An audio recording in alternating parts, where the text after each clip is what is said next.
भगवान राम को समर्पित 2 ग्रंथ मुख्यतः लिखे गए हैं, एक तुलसीदास द्वारा रचित श्री रामचरितमानस और दूसरा वाल्मीकि कृत रामायण। इनके अलावा भी कुछ अन्य ग्रंथ लिखे गए हैं, पर इन सब में वाल्मीकि कृत रामायण को सबसे सटीक और प्रामाणिक माना जाता है। लेकिन बहुत कम लोग जानते हैं कि श्री रामचरितमानस और रामायण में कुछ बातें अलग हैं, जबकि कुछ बातें ऐसी हैं जिनका वर्णन केवल वाल्मीकि कृत रामायण में है। आज इस लेख में हम आपको वाल्मीकि कृत रामायण की कुछ ऐसी ही बातों के बारे में बताएंगे। 1 तुलसीदास द्वारा श्रीरामचरितमानस में वर्णन है कि भगवान श्रीराम ने सीता स्वयंवर में शिव धनुष को उठाया और प्रत्यंचा चढ़ाते समय वह टूट गया, जबकि वाल्मीकि द्वारा रचित रामायण में सीता स्वयंवर का वर्णन नहीं है। रामायण के अनुसार भगवान राम व लक्ष्मण ऋषि विश्वामित्र के साथ मिथिला पहुंचे थे। विश्वामित्र ने ही राजा जनक से श्रीराम को वह शिवधनुष दिखाने के लिए कहा। तब भगवान श्रीराम ने खेल ही खेल में उस धनुष को उठा लिया और प्रत्यंचा चढ़ाते समय वह टूट गया। राजा जनक ने ये प्रण किया था कि जो भी इस शिव धनुष को उठा लेगा उसी से वे अपनी पुत्री सीता का विवाह कर देंगे। तो रामायण के अनुसार राजा दशरथ ने पुत्र प्राप्ति के लिए पुत्रेष्ठी यज्ञ करवाया था। इस यज्ञ को मुख्य रूप से ऋषि ऋष्यशृंग ने संपन्न किया था। ऋष्यशृंग के पिता का नाम महर्षि विभांडक था। एक दिन जब वे नदी में स्नान कर रहे थे तब नदी में उनका वीर्यपात हो गया। उस जल को एक हिरनी ने पी लिया था, जिसके फलस्वरूप ऋषि ऋष्यशृंग का जन्म हुआ था। श्री विश्व विजय करने के लिए जब रावण स्वर्गलोक पहुंचा तो उसे वहां रंभा नाम की अप्सरा दिखाई दी। अपनी वासना पूरी करने के लिए रावण ने उसे पकड़ लिया। तब उस अप्सरा ने कहा कि आप मुझे इस तरह से स्पर्श न करें, मैं आपके बड़े भाई कुबेर के बेटे नीलकुबेर के लिए आरक्षित हूँ, इसलिए मैं आपकी पुत्रवधू के समान हूँ। लेकिन रावण नहीं माना और उसने रंभा से दुराचार किया। ये बात जब नीलकुबेर को पता चली तो उसने रावण को श्राप दिया कि आज के बाद रावण बिना किसी स्त्री की इच्छा के उसे स्पर्श करेगा तो उसका मस्तक 100 टुकड़ों में बंट जाएगा। 4 ये बात सभी जानते हैं कि लक्ष्मण द्वारा शूर्पणखा के नाक कान काटे जाने से क्रोधित होकर ही रावण ने सीता का हरण किया था, लेकिन स्वयं शूर्पणखा ने भी रावण का सर्वनाश होने का श्राप दिया था। क्योंकि रावण की बहन शूर्पणखा के पति का नाम विद्युतजिह्व था, वो कालकेय नाम के राजा का सेनापति था। रावण जब विश्वयुद्ध पर निकला तो कालकेय से उसका युद्ध हुआ। उस युद्ध में रावण ने विद्युतजिह्व का वध कर दिया। तब शूर्पणखा ने मन ही मन रावण को श्राप दिया कि मेरे ही कारण तेरा सर्वनाश होगा। 5 श्रीरामचरितमानस के अनुसार सीता स्वयंवर के समय भगवान परशुराम वहां आए थे, जबकि रामायण के अनुसार सीता से विवाह के बाद जब श्रीराम पुनः अयोध्या लौट रहे थे तब परशुराम वहां आए और उन्होंने श्रीराम से अपने धनुष पर बाण चढ़ाने के लिए कहा। श्रीराम के द्वारा बाण चढ़ा देने पर परशुराम वहां से चले गए थे। 6 वाल्मीकि रामायण के अनुसार एक बार रावण अपने पुष्पक विमान से कहीं जा रहा था, तभी उसे एक सुंदर स्त्री दिखाई दी। उसका नाम वेदवती था। वह भगवान विष्णु को पति रूप में पाने के लिए तपस्या कर रही थी। रावण ने उसके बाल पकड़े और अपने साथ चलने को कहा। उस तपस्विनी ने उसी क्षण अपनी देह त्याग दी और रावण को श्राप दिया कि एक स्त्री के कारण ही तेरी मृत्यु होगी। उसी स्त्री ने दूसरे जन्म में सीता के रूप में जन्म लिया।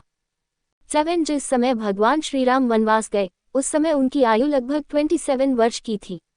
राजा दशरथ श्रीराम को वनवास नहीं भेजना चाहते थे, लेकिन वे वचनबद्ध थे। जब श्रीराम को रोकने का कोई उपाय नहीं सूझा तो उन्होंने श्रीराम से ये भी कह दिया कि तुम मुझे बंदी बनाकर स्वयं राजा बन जाओ। 8 अपने पिता राजा दशरथ की मृत्यु का आभास भरत को पहले ही एक स्वप्न के माध्यम से हो गया था। सपने में भरत ने राजा दशरथ को काले वस्त्र पहने हुए देखा था। उनके ऊपर पीले रंग की स्त्रियां प्रहार कर रही थीं।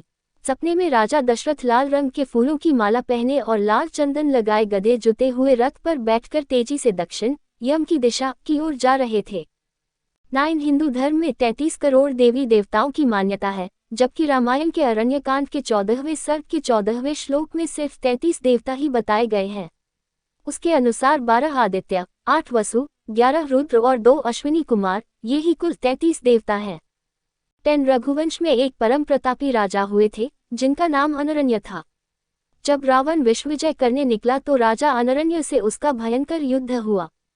उस युद्ध में राजा अनरण्य की मृत्यु हो गई, लेकिन मरने से पहले उन्होंने रावण को श्राप दिया कि मेरे ही वंश में उत्पन्न एक युवक तेरी मृत्यु का कारण बनेगा। 11 रावण जब विश्व विजय पर निकला तो वह यमलोक भी जा पहुंचा।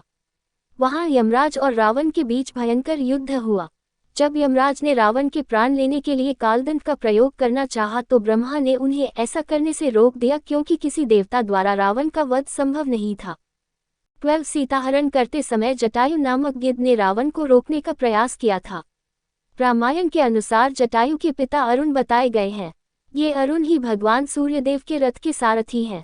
13 जिस दिन रावण सीता का हरण कर अपनी अशोक वाटिका में लाया, उसी रात को भगवान ब्रह्मा के कहने पर देवराज इंद्र माता सीता के लिए खीर लेकर आए। पहले देवराज ने अशोक वाटिका में उपस्थित सभी राक्षसों को मोहित कर सुला दिया।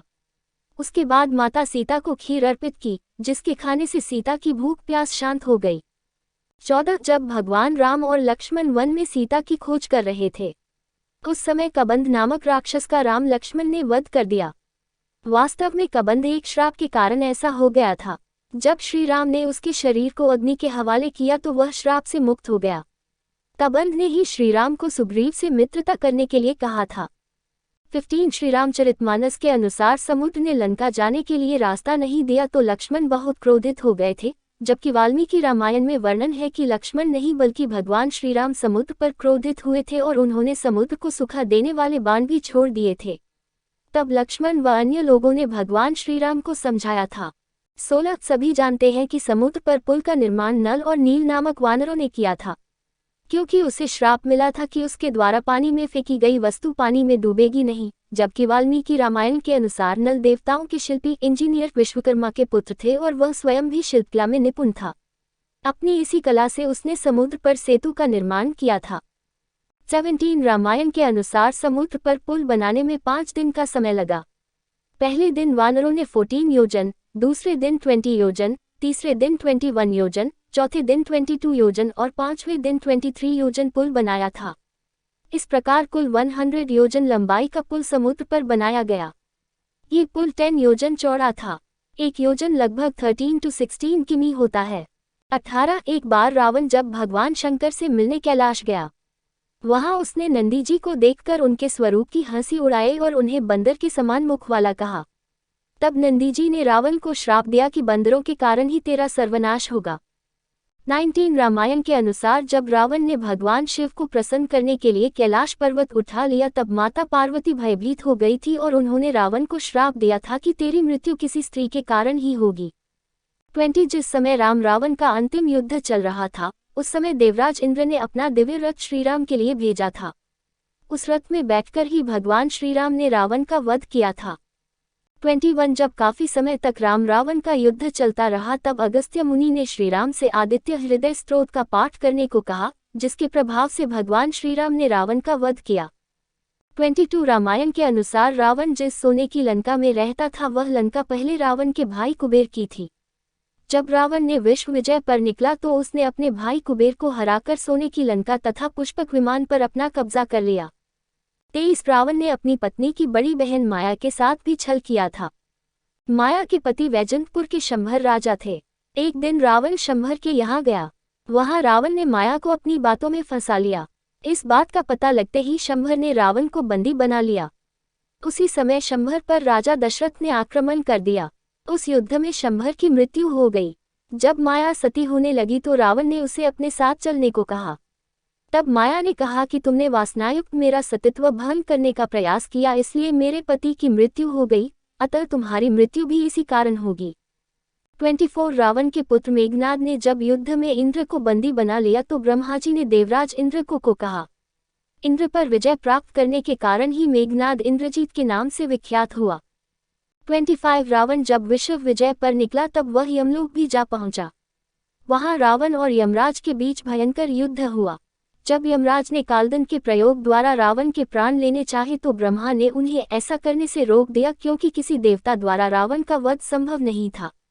26 वाल्मीकि रामायण में 24,000 श्लोक, 500 उपखंड तथा 7 कांड है।